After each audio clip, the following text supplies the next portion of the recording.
नमस्कार दोस्तों, मैं आपका दोस्त Hitesh Tripathi, business consultant, business coach, tech4serve.com। Global चर्चा के तहत आज हम जुड़ने जा रहे हैं नरेंद्र भाई सोमानी के साथ। बहुत ही ज़बरदस्त पर्सनालिटी हैं और ऑल इंडिया फेम की पर्सनालिटी हैं।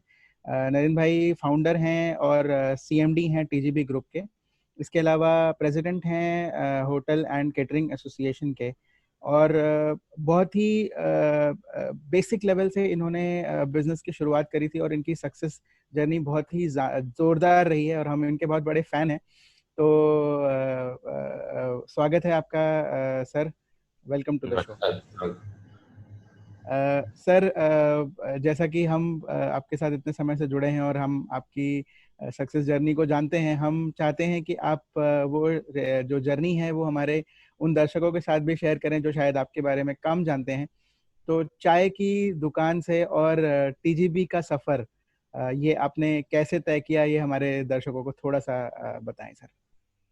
देखिए, पहले मैं बहुत पुअर फैमिली से बिलोंग करता था। तो जब स्कूल में पढ़ता था तो 12 बजे तक स्कूल पढ़ता था, उसके बाद चाय की दुकान चलाता था और उसी से खर्चा निकाल के फीस वगैरह, इंग्लिश मीडियम में पढ़ता था, अपनी फीस निकाल के और पढ़ता था। मेरे फादर भी साथ में थे। लेकिन जब चाय की दुकान में मैं रोज स्कूल से बाहर निकलता था तो सामने ही हमारे एक 5 स्टार होटल होती थी। तो रोज स्कूल से बाहर निकलूं और मैं वो बिल्डिंग को देखूं और मुझे ऐसा ही सपना ड्रीम देखता, मैं डे ड्रीमर हूँ। तो मैं सपना देखता कि ऐसी मेरी एक होटल होनी चाहिए। लेकिन चलती थी चाय की दुकान, लेकिन सपने बहुत बड़े थे। रोज चाय की दुकान में जाऊं, सोचूं इस कैसे बढ़ेंगे, क्या करेंगे, सारे फ्रेंड्स पैसे वाले थे, ये थे वो थे। लेकिन हकीकत थी कि वही चाय की दुकान थी, उसी से चलाना है। फिर मैंने देखा कि चाय की दुकान को कैसे प्रोग्रेस कर सकते, कैसे बढ़ा सकते चाय के बिजनेस को। तो उस टाइम हमने, जैसे आप जानते थे कि पहले अभी होटल्स वगैरह हो गई, पहले ये सब भवन्स वगैरह में शादी होती थी जहाँ बारात बारात को रुकाते थे, तो लोग वहाँ चाय का, कॉफी का 24 आवर्स काउंटर लगवाते थे गेस्ट मेहमानों के लिए। शिकंजी है, लस्सी है। इसी तरह हमने वो चाय के काउंटर लगाने शुरू की शादी में। तो फिर हमको एक एक दिन में 10-10 शादियां का सीजन में मिलने लग गया। तो करीब एक एक सीजन में हम 100-100 जगह चाय के काउंटर्स लगाते थे। और उसके बाद धीरे धीरे उसके बाद लस्सी शुरू की, शिकंजी शुरू की। फिर जूस सबसे पहले मैंने इंट्रोड्यूस किया था गुजरात में, कि उस टाइम शादी वगैरह में, उस टाइम महाराज लोग खाना बनाते थे लेकिन ऐसा कोई जूस वगैरह या कि ऐसा कोई होता नहीं था। फिर जूस इंट्रोड्यूस किया। फिर हमने आइसक्रीम इंट्रोड्यूस की। हेमोर आइसक्रीम कंपनी हमारी चाय की दुकान की बिल्कुल पास में ही थी। तो फिर उन्होंने उनकी डिस्ट्रीब्यूटरशिप ली। और एक टाइम ऐसा हो गया कि आइसक्रीम कंपनी से ज्यादा सेल मेरा होने लग गया। कि जो आज रीजन ये था कि बेसिकली आइसक्रीम वही थी, लेकिन हम जो सर्विस देते थे, उसी आइसक्रीम का जो हमारा सर्विस होती थी उसके लिए लोग हमारे को प्रेफर करते थे। आइसक्रीम वो हेमोर की पसंद करते थे, लेकिन सर्विस हमारे कारण हमको ऑर्डर देते थे। तो हम, वो उनके ओनर भी सोचते थे कि भाई आइसक्रीम हमारी और इनका सेल हमारे से ज्यादा कैसे है। तो वो लोग भी एक बार उन्होंने केस स्टडी किया था कि भाई ये कैसा है। तो इस तरह धीरे धीरे चाय की दुकान में हमने चाय के ऑर्डर लेने शुरू, एस्प्रेसो कॉफी ली। इस तरह से ऐसे शुरू की। फिर 88 और 89 के शुरुआत के अरसे में मैं एक बार दिल्ली ऐसे ही किसी रिलेटिव के वहां आया था। तो उस टाइम में चांदनी चौक में घूम रहा था, तो ये चाट पकौड़ी वगैरह देखी। तो मैंने देखा कि अभी गुजरात में ऐसी कोई चीजें नहीं मिलती है कि सिर्फ या तो फाफड़ा गांठिया और ढोकला ही मिलता है। क्यों ना ऐसी आइटम हम वहाँ इंट्रोड्यूस करें, तो आई थिंक बहुत हिट होगी। तो मुझे उस टाइम काफी लगा और मैंने 2-4 दुकानदारों से बात की। उन्होंने रेडी हो गए आने के लिए। और इस तरह फिर हमने अहमदाबाद में पहली छोटी चाट की दुकान की। उस चाट की दुकान का हमने एडवर्टाइजमेंट बहुत अच्छा दिया कि भाई दिल्ली का चांदनी चौक अब अहमदाबाद के व्हाइट हाउस में। हमारी बिल्डिंग का नाम व्हाइट हाउस था। तो वो काफी एक स्टेटमेंट हिट हुआ और लोगों ने काफी आइटम सराहने की, पूरी गुजरात के लिए नई आइटम थी। तो पहले दिन से ही हमारे को बहुत उसमें अच्छा हिट मिला। जो मटेरियल हम शाम को 6-7 घंटे के लिए बनाते थे, वो हमारा 2 घंटे में खत्म हो जाता था। तो धीरे धीरे ये काफी अच्छा चलने लग गया। फिर हमने इसी चाट को केटरिंग में, शादियों में इंट्रोड्यूस किया। तो उस टाइम खाना किसी और का होता था, हम चाट पकौड़ी लगाते थे। इस तरह चाट पकौड़ी लगाने के बाद में आगे धीरे धीरे हमने पूरा केटरिंग हमारा शुरू कर दिया। और केटरिंग, फिर हमारा केटरिंग भी काफी, केटरिंग को भी हमने काफी ऑर्गेनाइज बना के बिजनेस किया। काफी जो हम देख रहे थे कि पहले केटर्स लोग, एक महाराज जो आज केटर्स की इज्जत नहीं थी, आज उसको हलवाई कहते थे, महाराज कहते थे, आज हमने आके केटर्स को इज्जत दिलाई कि आज हर धंधा कोई छोटा बड़ा नहीं होता है, उसको जिस ढंग से आप करते हो उस तरह से आपको सामने वाला इज्जत करेगा। तो इस तरह से हमने केटरिंग बिजनेस को, लोगों को इज्जत दिलाई और थोड़ा ऑर्गेनाइज वे में सेक्टर में किया हमने। फिर मेरा माइंड में, जैसे मैं दिल्ली में ही एक बार ऐसे घूम रहा था, तो ऐसे छोटे छोटे बैंक्वेट हॉल होते थे उस टाइम, ये गाला बैंक्वेट हॉल वगैरह होते थे उधर। तो मेरे मन में ऐसा ख्याल आया कि क्यों ना ऐसी कोई होटल बनाई जाए कि जिसमें वन स्टॉप सॉल्यूशन हो, कि बैंक्वेट हो, रेस्टोरेंट हो, रूम्स हो। तो इस तरह का मेरे मगज में ख्याल आया और हमने ऐसा एक बैठ के प्लान बनाया और आर्किटेक्ट से बैठ के साथ में ऐसा डिजाइन करवाया। कोई मेरा साथ देने को तैयार नहीं था, लोग बोलते थे भी ऐसा नहीं हो सकता है कि यहाँ सेकंड फ्लोर पे कोई शादी करेगा, थर्ड फ्लोर पे कोई शादी करे। लेकिन मैं पक्का था कि नहीं, कि लोग आज बाहर जो ओपन गार्डन्स में आप देख रहे हैं कि इतने खर्चे होते हैं, लाइट, डेकोरेशन, साउंड, फ्लावर वाला, ये वो। अगर किसी को वन स्टॉप सॉल्यूशन मिल जाता है 500 आदमी के फंक्शन के लिए, 600 आदमी के फंक्शन के लिए, तो वो ज्यादा बैंक्वेट पसंद करेगा, मेरे मुझे विश्वास था। तो इसी तरह हमने ये पूरा बैंक प्रोजेक्ट हमने शुरू किया, लेकिन हमको काफी दिक्कतें इसमें आई। मतलब के कहना कि भाई खून के आंसू नहीं देखी, बाकी सब इतनी सारे प्रॉब्लम्स हमने इसमें देखे। 3 तो नेचुरल कैलामिटीज हमने फेस की। जैसे ही हमने काम शुरू किया, पहले फ्लड आ गया, फिर ये अर्थक्वेक, 2001 का अर्थक्वेक जो गुजरात में आया था, वो अर्थक्वेक सबसे बड़ा अर्थक्वेक आया। उस टाइम सरकार ने हमारा काम बंद कर दिया था। फिर 2002 में गोधरा राइट शुरुआत में हो गए, तो उसकी वजह से काफी प्रॉब्लम हुआ। उसके बीच दौरान बैंकों का भी काफी प्रॉब्लम हुआ। जैसे कि हम, मैंने बताया कि उस टाइम भी हम कोई केटरिंग में इतने ऑर्गेनाइज नहीं थे, तो उस टाइम हमारा बैलेंस शीट सिर्फ 1.5 करोड़ रुपए का था। तो हम उस टाइम बैंक के, हमने प्रोजेक्ट किया था 18 करोड़ का, जिसमें 8 करोड़ हमारी लागत थी और 10 करोड़ हमको बैंक से लेना था। उस टाइम में गुजरात का सबसे बड़ा प्रोजेक्ट था। तो 10 करोड़ कोई बैंक लोन देने को तैयार नहीं थी, क्योंकि आज 1.5 करोड़ की तुम्हारी बैलेंस शीट थी। मैं कम से कम 100 बैंक घुमाऊंगा, मैं कोई बैंक बाकी नहीं रखी। काफी लोगों को समझाने की कोशिश की, कई नहीं समझे।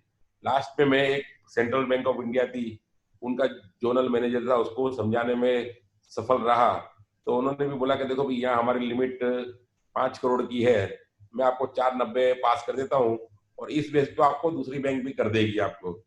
इसी तरह उन्होंने, सेंट्रल बैंक ने शुरुआत की और हमको 5 करोड़ की लोन दी, और उसी बेस पे पंजाब नेशनल बैंक ने हमको बाद में लोन दी। तो इस तरह से हम लास्ट में 100 बैंकों के ऊपर धक्का खाने के बाद लेकिन सक्सीड हुए, और ये प्रोजेक्ट हमने अहमदाबाद में ग्रैंड भगवती हमारी जो होटल है वो शुरुआत की।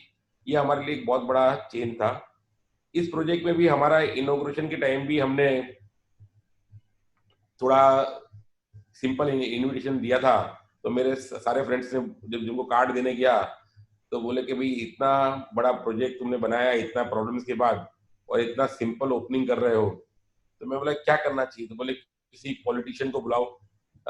उसके साथ मतलब, मैं तो किसी पॉलिटिशियन को जानता नहीं हूँ, लेकिन मैं क्या, उस दिन रात को नींद नहीं आई मुझे, और मैंने सुबह उठ के टाटा येलो पेजेस, उस टाइम येलो पेजेस होते थे, उस टाइम खोले, और उधर से चीफ मिनिस्टर की ऑफिस का फैक्स नंबर था उस टाइम, और फोन नंबर था, और फोन किया तो उन्होंने बोला मुझे फैक्स करो, मैं सीएम साहब को बात करता हूँ, अगर वो बोलते हैं तो फिर आपको बुलाता हूँ। तो मैंने उनको सुबह लेटर करीब 9:30 बजे किया, और मेरे पास कॉल आ गया 11 बजे कि सीएम साहब ने आपको बुलाया है। और हम 2:30 बजे मिलने गए, और वो एग्री हो गए। हमने जिस तरह से उनको प्रोजेक्ट समझाया, तो ये हमारा प्रोजेक्ट का इनोग्रेशन भी आज जो हमारे देश के बड़ा प्रधान है, जो है प्रधानमंत्री जी है नरेंद्र मोदी जी ने, और जो सेकेंड अमित शाह जी है, उनके हाथ ही हमने 2002 में इस प्रोजेक्ट की शुरुआत की थी। बस मैं ये कि जैसे हमने, काफी प्रॉब्लम बहुत आई हमको, लेकिन हमने कभी नेगेटिविटी नहीं सोची, हमेशा पॉजिटिव और पैशन के साथ काम करते रहे, और हम इसी तरह करते रहे, और आगे हम हिट होते गए। उसके बाद हमने धीरे धीरे दूसरी होटल स्टार्ट की, दूसरा मैनेजमेंट लेना शुरू किया। फिर बेकरी बिजनेस में मैं आए। बेकरी में क्या था कि जैसे हमको अपने के लिए प्रोडक्ट अच्छे नहीं मिलते थे, तो उसके लिए हमने अपने केटरिंग डिवीजन में एक छोटी बेकरी बनाई कि अपने प्रोडक्ट बनाने के लिए। फिर जब वो बना रहे थे, तो जब सीजन नहीं होती थी तो कुक्स बैठे रहते थे, तो वो कहीं ना कहीं घूमते थे, फिरते थे। तो मुझे ऐसा कोई ख्याल आया कि क्यों ना ऐसा कोई आउटलेट स्टार्ट किया जाए। तो मैंने पहले एक आउटलेट स्टार्ट किया अहमदाबाद में, जो पहले दिन से ही काफी हिट मिलने लगा मुझे। उसको देख के फिर मेरे को दूसरा माइंड में आया। फिर धीरे धीरे हमने जो भी हमारे रिलेटिव थे, जो कि नजदीक थे, जो वेल टू डू नहीं थे, तो हमने बोला उनको अपने जॉब पे रखते तो उनको भी अच्छा नहीं लगता और हमको भी अच्छा नहीं लगता है, तो उनको इस तरह की एक एक बेकरी आउटलेट खोल दे। इस तरह हमने 6-7 रिलेटिव को अलग अलग जगह पे बेकरी आउटलेट खोल के दी। तो इसी तरह हमारा ये बेकरी बिजनेस हिट होता गया और बेकरी बिजनेस भी बनता गया, और इस तरह से हम अपनी जर्नी आगे चलाते गए। इसमें मैं अपने दर्शकों को बताना चाहूँगा कि द ग्रैंड भगवती पहली लिस्टेड कंपनी है केटरिंग में इंडियन स्टॉक एक्सचेंज में। तो जैसा कि नरेंद्र भाई हैं, हमेशा ही बहुत हम्बल और बहुत सिंपल रहते हैं, लेकिन इन्होंने बहुत ही ऑर्गेनाइज तरीके से काम किया, और जो सक्सेस है वो मतलब एक्चुअली अनबिलीवेबल टाइप की है। तो जैसे कि अभी आप बात कर रहे थे कि आपने कई जगह काम किया, तो सर थोड़ा सा हमें बताएं, क्योंकि मैंने देखा है एक समय में आपका ऑल ओवर इंडिया कई सारे शहरों में केटरिंग चल रहा होता है, और बहुत ही स्मूथ तरीके से आप ऑपरेट करते हैं। तो थोड़ा सा इस मॉडल को बताएं कि आपने कैसे केटरिंग इंडस्ट्री को इतना स्ट्रक्चर्ड, इतना ऑर्गेनाइज किया कि आप एक जगह बैठ के ऑल ओवर इंडिया कहीं पे भी केटरिंग कर पाते हैं। मैं सबसे पहले बताऊं कि जब ये हमने केटरिंग शुरू किया था, तो मैं एक टाइम ऐसा था कि मैं 30 दिन लगातार सोया नहीं था। मतलब मतलब सीजन में लगातार 1 महीना बेड पे नहीं सोया था, कुर्सी डालकर जहाँ भी पार्टी प्लॉट या जैसे फार्म होता था वहां 2 कुर्सी लगा के 2-4 घंटे के लिए सो जाता था। उस देख के मुझे बहुत परेशानी होती थी कि ये कैसा बिजनेस है, बिजनेस अच्छा प्रॉफिटेबल है, लेकिन ऐसा कैसा बिजनेस के भी पूरी पूरी रात जगना पड़ता है। क्या होता था कि एक फार्म हाउस में किसी का केटरिंग चल रहा है, जब तक उसका काम पूरा नहीं होता है तो वो हम काम शुरू नहीं कर सकते थे, और जब तक काम शुरू नहीं होता था हमको टेंशन होता था, तो हम वहीं बैठे रहते थे। फिर मेरा लगा इसका और कोई रास्ता तो होना चाहिए। मतलब मैंने दूर, हमने शहर से 15 किलोमीटर दूर एक सेंट्रलाइज किचन बनाया, प्लान किया। तभी मेरा स्टाफ भी कोई एग्री नहीं था, वो बोले कि ये ऐसा हो ही नहीं सकता है कि खाना कहीं और बन के शादी में कहीं वहां से आए, कि हर जगह खाना अभी भी 65 जगह 70% वही खाना बनता है। लेकिन हमने ऐसा प्लान किया, ऐसा सेंट्रलाइज किचन बनाया हमारा फर्स्ट, ये 93 और 94 के बीच में। उस टाइम आप नहीं मानेंगे, जैसे हल्दीराम जी वगैरह वाले भी ऐसे थे हमारी उस टाइम ये किचन देखने आए थे। आज तो उनका काफी अच्छा डेवलप किचन है उनका, डेवलप सेंट्रलाइज फैक्ट्री है उनकी। लेकिन उस टाइम की बात बता रहा हूँ कि वो भी एक बार हमारे अहमदाबाद में हमारी फैक्ट्री देखने आए थे। तो इस तरह हमने सेंट्रलाइज किया, ताकि क्या था कि कम कुक में वो अच्छे मसाले देके टेस्ट भी एक रह सके। और क्या था कि सबसे मतलब हाइजीन बहुत होता है। अगर अलग अलग ग्राउंड पे फार्म हाउस में देखते हैं कि ना कोई टॉयलेट की फैसिलिटी होती है स्टाफ के लिए, ना वॉश बेसिन की फैसिलिटी होती है, ना कोई खाने की फैसिलिटी होती है, तो उल्टा अनहाइजीन हो जाता है। इससे सेंट्रलाइज किचन में अच्छी तरह अपने मशीन सारे अच्छी तरह, जो भी आपको कटिंग वगैरह के चाहिए वो इजीली अवेलेबिलिटी हो जाती है, और उससे आपका एक हाइजीन तरीके से काम होता है। और दूसरा एक सिस्टम बनाना पड़ता है। जैसे आपने बताया कि हमने सब जगह काम किया है, सबसे बड़ा हमने एक रिलायंस का एक ही दिन में 30,000 आदमी का काम किया था, और सिर्फ 2 घंटे में जामनगर भी था, सूरत भी था और एक दहेज में भी था। तीनों वेन्यू में जब उनका ये 40 साल पूरा हुआ, तो तीनों वेन्यू पे एक साथ ही हमारा ये 30,000 आदमी खाना था। और हमने सक्सेसफुली, मतलब, और अच्छा बड़ा मेन्यू नहीं, ऐसा लिमिटेड मेन्यू नहीं था, और उसको सक्सेसफुली 2 घंटे में एक साथ पूरा किया। मतलब मेन क्या, एक सिस्टम बनाने की जरूरत है और उस सिस्टम को फॉलो करते रहिए। आदमियों को ट्रेनिंग बहुत जरूरी है। बोले हमारे पास ऐसे काफी पढ़े लिखे आदमी नहीं थे, लेकिन हमने उनको ट्रेनिंग दी ताकि वो लोग ज्यादा काम कर सकते हैं।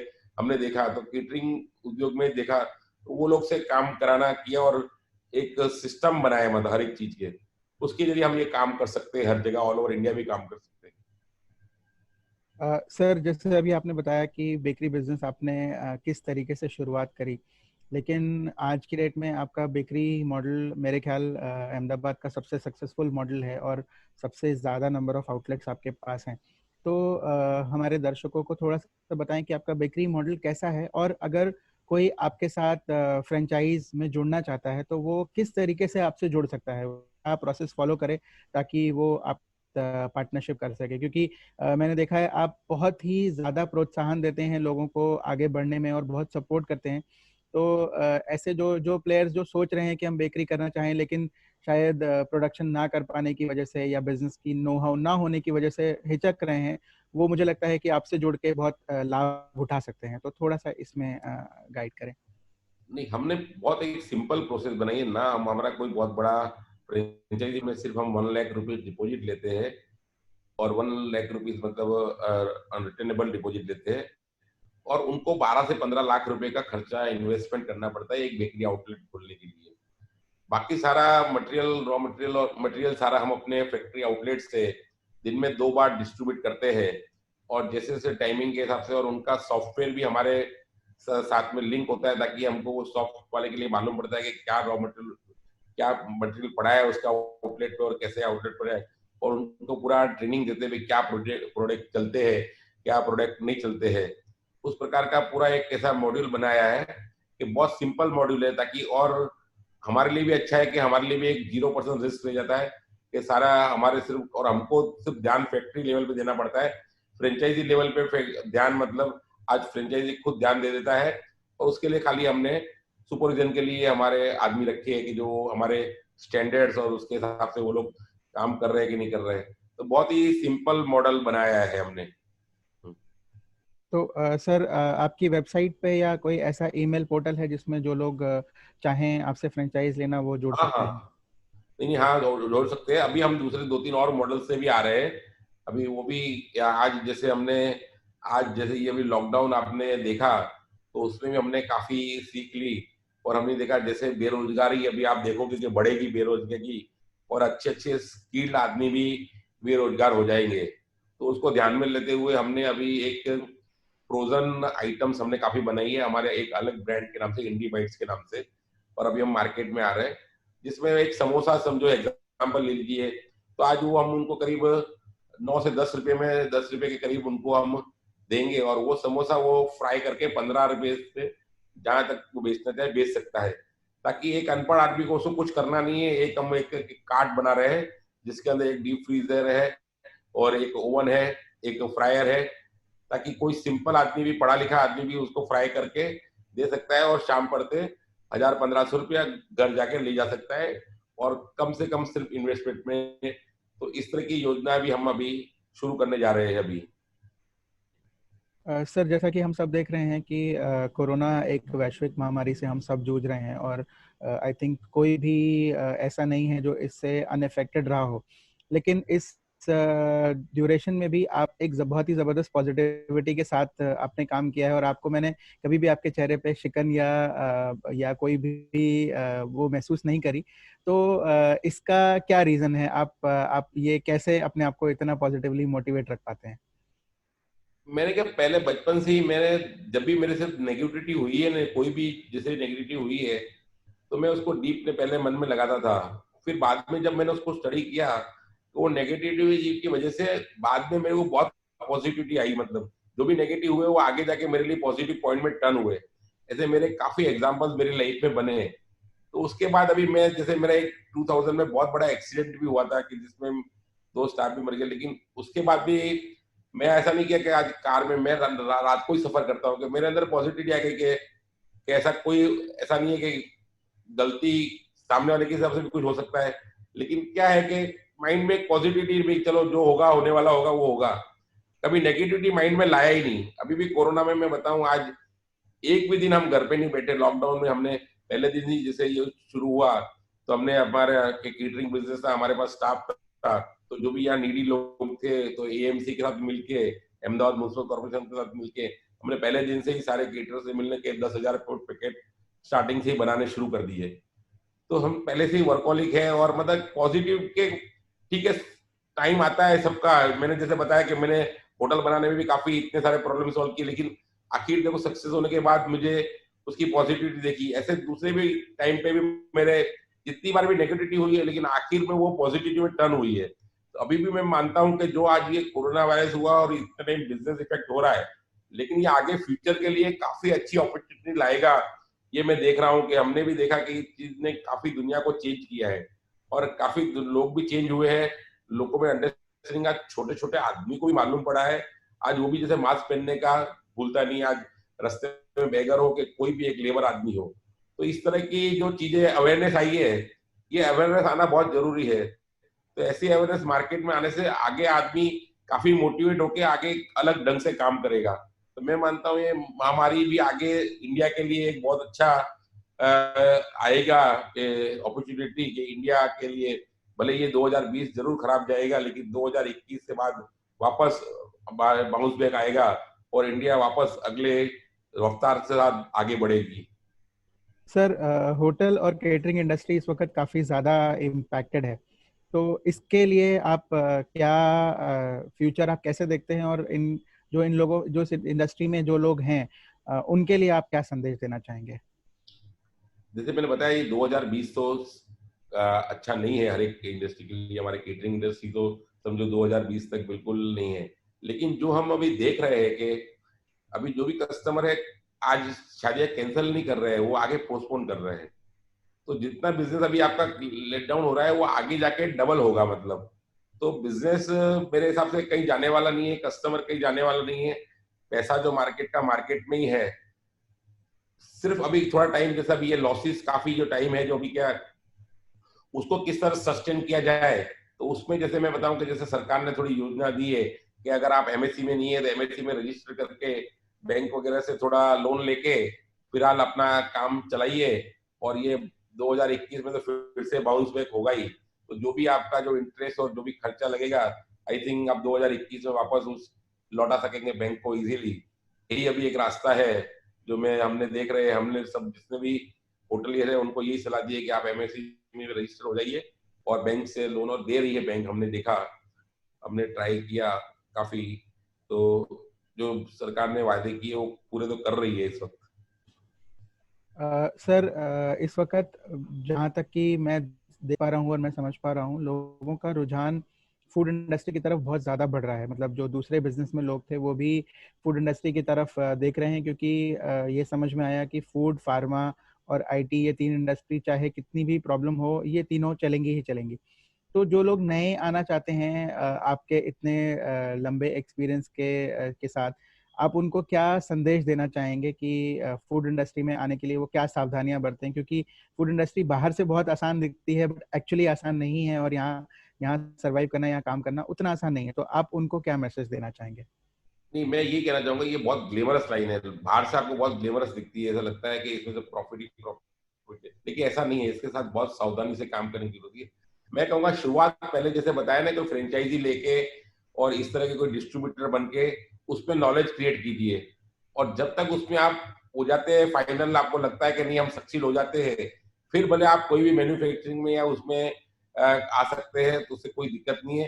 कि तो जितना इंडस्ट्री लोग आएंगे इतना ही इंडस्ट्री ज्यादा ग्रो होगा, कस्टमर भी इतने ज्यादा ग्रो होते रहते हैं। कि हम देखते पहले हमारी एक बेकरी आउटलेट थी, आज हजारों बेकरी आउटलेट हुई, लेकिन बिजनेस में कोई फर्क नहीं आया, कस्टमर उल्टा और बढ़ता है। और अभी मैं बताऊं, जैसे आपने बताया कि बेकरी मार्केट तो अभी इंडिया में तो अभी मेरे हिसाब से 10% ही है अभी। अभी इसका तो ग्रोथ बहुत बड़ा है या बेकरी इंडस्ट्री। आज हम जो एग्जीबिशन वगैरह में, आज ईवा वगैरह में जाते हैं, तो वहाँ जो मशीनरी वगैरह देखते हैं कि जो वो 1 घंटे में लाख लाख पीस बनाती है, यहाँ हम महीनों में नहीं बेच पाते हैं। तो जो जब बनाते हैं तो वहाँ है इतना। तो आज इसका ग्रोथ तो बहुत बड़ा है, मतलब आज इंडस्ट्री का, बेकरी इंडस्ट्री का। बस आदमी को धीरे धीरे करके लोगों को अवेयरनेस लानी है, लोगों को प्रोडक्ट अच्छे खिलाने, ताकि लोगों को आज जो स्वीट की जगह आज काफी ये इंडस्ट्री, बेकरी इंडस्ट्री को आज काफी स्वीट वाले भी बेकरी इंडस्ट्री में आ गए हैं। तो वॉल्यूम बहुत अच्छा होने वाला है, आगे भी कोई प्रॉब्लम नहीं आ रही है। बस इसको सावधानी से एंटर होने की जरूरत है। एक साथ ही आके दाम खर्चा करके, ऐसा बड़ा खर्चा करके दूसरे को देख के इस तरह गुस्सा नहीं चाहिए। कि कई लोग क्या करते हैं, नए नए प्लेयर आते हैं, किसी की कॉपी करने के लिए एक साथ करोड़ रुपए लगा लेते हैं विदाउट प्लानिंग करके। वो नहीं करना चाहिए। मैं कहता हूँ पहले एक फ्रेंचाइजी और इस तरह का नॉलेज लेके धीरे धीरे पूछने की कोशिश कीजिए। सर, कोरोना के काल में सारे जितने कंज्यूमर हैं उनको एक डर होता है कि मेरा प्रोडक्ट सेफ है कि नहीं है। तो हालांकि मैं अपनी तरफ से तो ये सबको गारंटी दे सकता हूँ कि टीजीबी में सारे तरीके के प्रोटोकॉल फॉलो हो रहे हैं। लेकिन एक बार थोड़ा सा आप बताना चाहेंगे कि इस पर्टिकुलर प्रॉब्लम को हैंडल करने के लिए आपने अपने यहाँ कौन कौन से सिस्टम्स बनाए हैं? हमने पहले दिन ही जैसे अभी ये हुआ था तो हमारा ये टनल हमने ये चौथे पांचवें दिन ही एक टनल लगा दिया था, जो कि अभी टनल की जरूरत नहीं है, हमने सैनिटाइजिंग टनल लगा दिया था। जैसे हमारा जितना भी स्टाफ आए, शुरुआत में तो हमने यही किया कि जितना भी हमारा स्टाफ है वो अपने घर पे नहीं जा सके, और फैक्ट्री में ही हमने जो हमारा रेसिडेंट स्टाफ क्वार्टर था उसी में ही स्टाफ क्वार्टर को स्टे करने का फैसिलिटी और खाने पीने की फैसिलिटी थी, ताकि जब ये जो महामारी बहुत तेज चीजें चल रही थी उस टाइम उनको हाइजीन, और प्लस हर घंटे में फैक्ट्री को ये हर एक आदमी को ये सैनिटाइजर मास्क तो समझो कि कंपलसरी ये चीजें है ही। और सोशल डिस्टेंसिंग को हमने क्या किया, प्रोडक्ट हमने मेन्यू शॉर्ट कर दिया। जो हमारे बेकरी में 250 आइटम का मेन्यू था उसको हमने 70-80 आइटम पे, जो फास्ट मूविंग आइटम थे उन्हीं को ही रन किया, ताकि सोशल डिस्टेंसिंग भी अपने पूरी फैक्ट्री में मेंटेन हो सके। इस तरह के ये हमने किया। और जैसे मैं बताऊं ना, जब भी कोई प्रोडक्ट बनाओ, आप जैसे स्टाफ है जो भी कुक थे उनको बोलो कि ये खाना आपका बच्चे लोग खाने वाले हैं। अगर आप वो खाना अपने सोचो कि अपने बच्चों के लिए बना रहे हैं तो ऑटोमेटिक वो प्यार और हाइजीन और वो सारी चीजें उसके अंदर ऑटोमेटिक आ जाएगी, और खाने का अंदर स्वाद ही कुछ अलग बनेगा। ये मुझे सीक्रेट फॉर्मूला मिला है आपके प्रोडक्ट में इतना बढ़िया टेस्ट होने का, कि ऐसा खाना खाना बनाओ कि हमारे घर के बच्चों को खाना है। ठीक है सर, बहुत लंबा नहीं खींचते हैं। एक लास्ट में छोटा सा मैसेज टेक फॉर सर्व और मेरी ऑर्गेनाइजेशन के लिए, आपका कोई संदेश? आपकी ऑर्गेनाइजेशन के लिए बताऊं कि जैसे हितेश भाई ने जो आज मैंने देखा है शॉर्ट पीरियड में जैसे हमने डेवलप किया, आज हितेश भाई भी आज हमारे पास स्टार्टिंग में आए थे एक आउटलेट के लिए, लेकिन हमने जो इनका प्रोग्रेस देखा है और जो आज पैशन के साथ काम करते हैं, बेसिकली मेन क्या होता है, आदमी में पैशन होना चाहिए, पैशन के साथ काम करते हैं हितेश भाई, यही मैं कहूंगा बहुत बड़े। और आगे बढ़ते रहिए और लोगों को आगे नॉलेज देते रहिए, और लोग आगे नए नए लोग इसमें आए ताकि ये इंडस्ट्री आगे बढ़ती रहे, यही कहना चाहूंगा। Thank you so much sir. आपका आशीर्वाद हम पर बना रहे। हमारे साथ जुड़ने के लिए thank you so much. Thank you.